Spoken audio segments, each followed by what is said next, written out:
Assalamualaikum warahmatullahi wabarakatuh. Perkenalkan, nama saya Diota Cita Amogasidi dengan NIM 235111120. Pada kesempatan kali ini, saya akan membuat video untuk memenuhi tugas dari mata kuliah Rekayasa Lalu Lintas kelas H yang diampu oleh Bapak Muhammad Abdul Hadi STMT. Langsung saja kita masuk ke videonya. Setiap hari ribuan kendaraan melintas di jalanan.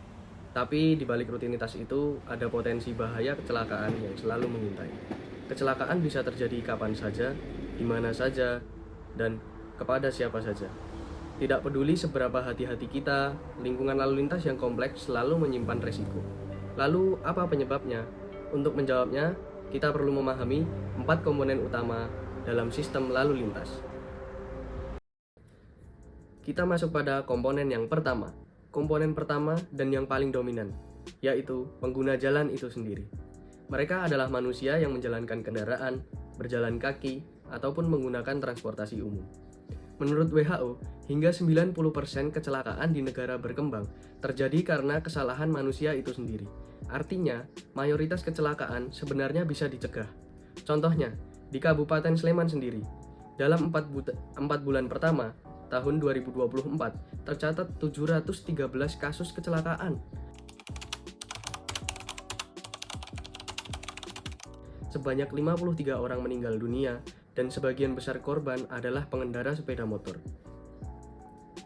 Pelanggaran yang paling sering terjadi antara lain yaitu tidak memakai helm, menerobos lampu merah, melanggar marka jalan, serta menggunakan ponsel saat berkendara. Perilaku sembrono dan kurangnya kesadaran keselamatan menjadi pemicu utama terjadinya kecelakaan. Padahal penggunaan helm SNI, mengemudi dalam batas kecepatan, dan fokus di jalan dapat menyelamatkan nyawa pengendara itu sendiri. Keselamatan tidak hanya soal aturan, tapi tentang kebiasaan yang konsisten dan kepedulian terhadap sesama pengguna jalan. Kita masuk pada komponen yang kedua, yaitu kendaraan. Komponen kedua ini seringkali kita hanya melihat sebagai alat transportasi belaka. Padahal kondisinya sangat menentukan keselamatan pengendara itu sendiri. Kendaraan yang tidak dirawat dengan baik, seperti rem aus, ban botak atau gundul, atau lampu yang tidak berfungsi, dapat menyebabkan kecelakaan yang sangat amat fatal. Apalagi untuk contohnya kendaraan besar seperti truk, bus, atau kendaraan-kendaraan besar lainnya, di mana kecacatan teknis bisa menyebabkan bencana besar. Banyak kecelakaan terjadi karena pemilik kendaraan mengabaikan perawatan rutin. Padahal melakukan servis berkala dan memeriksa kelengkapan teknis kendaraan adalah langkah penting yang bisa menyelamatkan diri sendiri maupun orang lain. Salah satu contoh kasus umum adalah truk yang mengalami remblong sehingga menabrak sejumlah kendaraan di lampu merah. Insiden seperti ini terjadi bukan karena kesalahan pengemudi semata, namun karena kendaraan yang tidak layak jalan. Kita masuk pada komponen yang ketiga, yaitu jalan raya itu sendiri.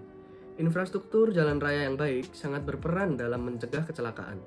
Jalan yang rusak, berlubang, atau tidak memiliki marka yang jelas sangat beresiko. Begitu juga dengan jalan yang tidak memiliki penerangan, terutama di malam hari. Banyak kecelakaan tunggal terjadi karena pengemudi tidak bisa melihat kondisi jalan secara jelas. Sebagai contoh, beberapa titik rawan di Sleman seperti Jalan Ring Road Utara yang minim penerangan. Tingkat kecelakaan meningkat saat musim hujan karena adanya genangan air yang menutupi lubang jalan.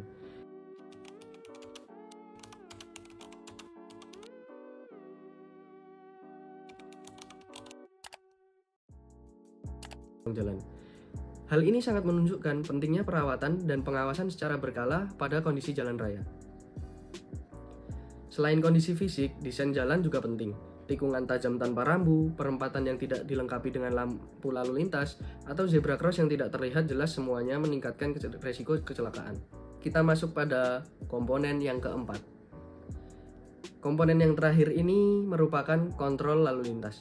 Apa sih kontrol lalu lintas itu?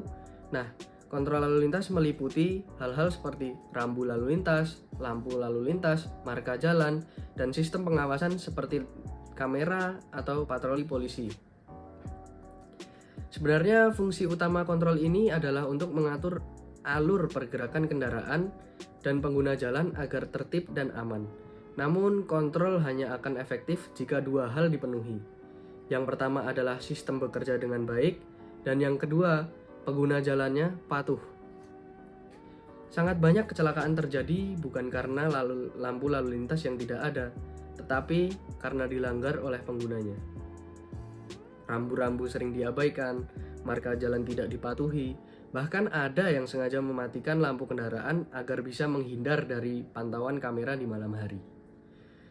Kontrol lalu lintas juga harus terus berkembang.